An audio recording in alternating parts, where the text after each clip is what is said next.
Hi everybody and welcome back to This Week in Magic Online Finance. I'm your host Chaz Andres. I'm still on summer break, so no movers and shakers for me again this week. They will be back next Monday. But for now, I have a really interesting video for you about Pauper, a format that has only recently crossed over from MTGO into the world of paper magic.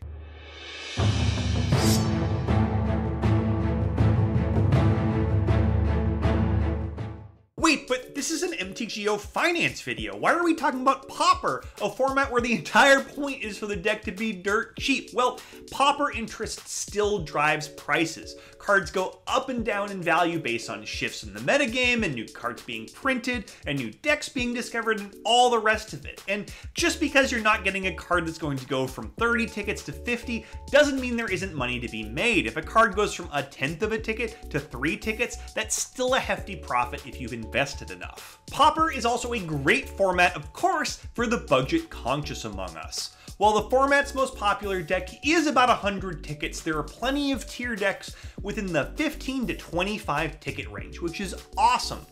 That would be way too good for even a rotating format like Standard, but for an eternal format like Pauper, it is unbelievable. You can literally drop 15 tickets on a tier deck and play it forever. That is great. Now, the most important thing to know about Pauper Finance is that almost every deck is literally dirt cheap, except for a small handful of what I like to call choke point cards. Now, these choke point cards can show up in other formats too. For example, there are legacy decks where basically everything is cheap other than a couple of Lion's Eye diamonds, which are crazy expensive, but this tends to be the rule and not the exception in the world of Pauper. Now, this means that just randomly buying cards because they're really good in Pauper isn't going to help you all that much. In most formats, prices are dictated by demand first and then supply, but Pauper is the reverse. Consider the fact that Preordain is the most played card in all of Pauper. It's still only worth about half a ticket on MTGO.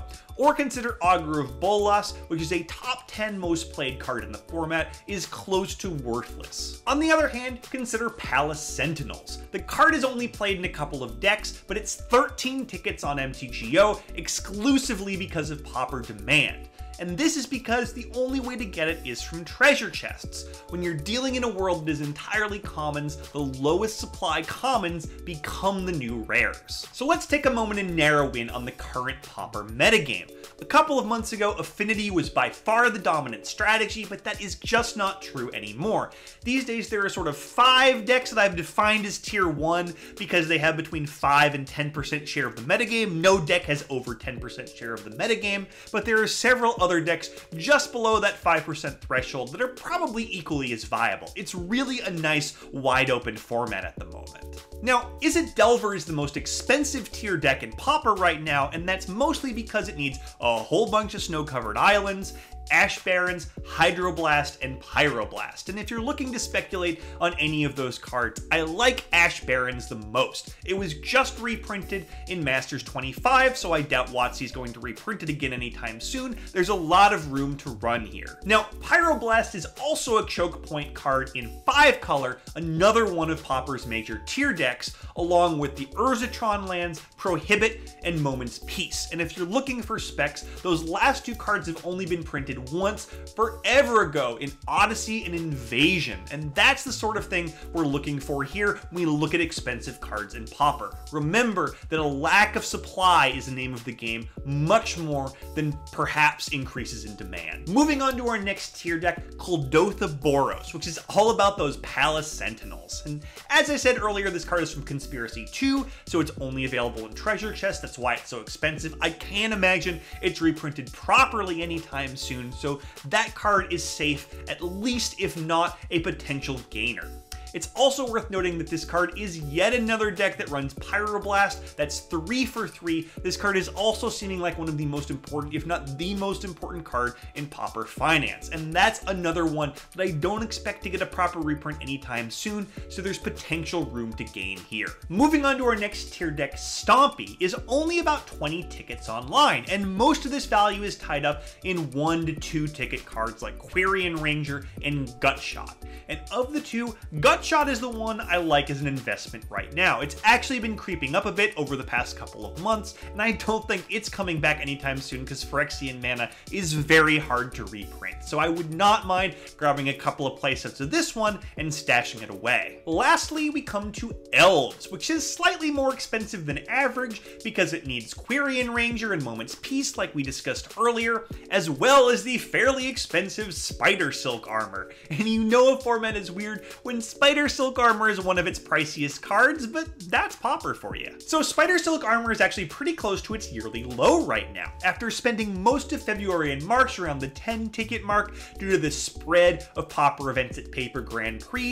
Interest in the format has waned a bit and the card has dropped in price. So if you were thinking about buying into this deck or really any Pauper deck, now is a pretty good opportunity to do it. But what if you don't like any of these decks or you want something that's even cheaper? Well, looking beyond Pauper's top tier, we end up with the cheapest decks that are still good being Bushwhacker Red and Red Burn. Now, Bushwhacker Red is a pretty good deck, and the most expensive card in it is Reckless Abandon, a common from Urza's Destiny. Again, this card was only printed once, so it looks like it would be the choke point card of this deck if it were to take off. It's still just about half a ticket on MTGO, so that is a nice speculation target if you're looking for what might be the next big choke point card in the format. Moving on to Burn, other than a single copy of Pyroblast in the sideboard, there also isn't a single card worth more than about half a ticket. But if we take a look, there are some commons in here that may end up being future choke point cards. These are cards like Shard Volley, Needle Drop, single set cards that have yet to be reprinted that actually were a couple of tickets back in February and March when people were really hyped up about Pauper again because of those paper tournaments. And it's very possible that these cards will gain again in the future once the hype cycle comes back around to Pauper. Now the big picture takeaway here to me is that Pauper is here to stay, and right now is a nice little lull for you to buy in.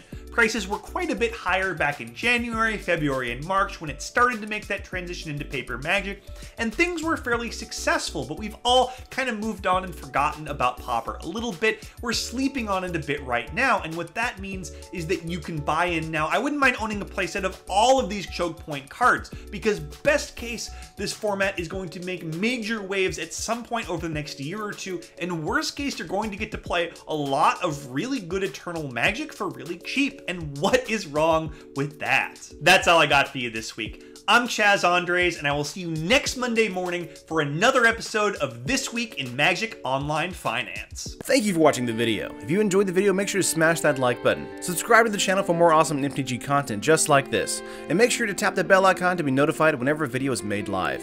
If you want to keep watching content, here are 2 more videos for you. This video and many others are sponsored by MTGO Traders and Cape Fear Games. Buy and sell digital singles to build your online collection today with MTGO Traders, and get your paper singles, accessories, and much more from Cape Fear Games. Whatever your Magic needs, both places have you covered.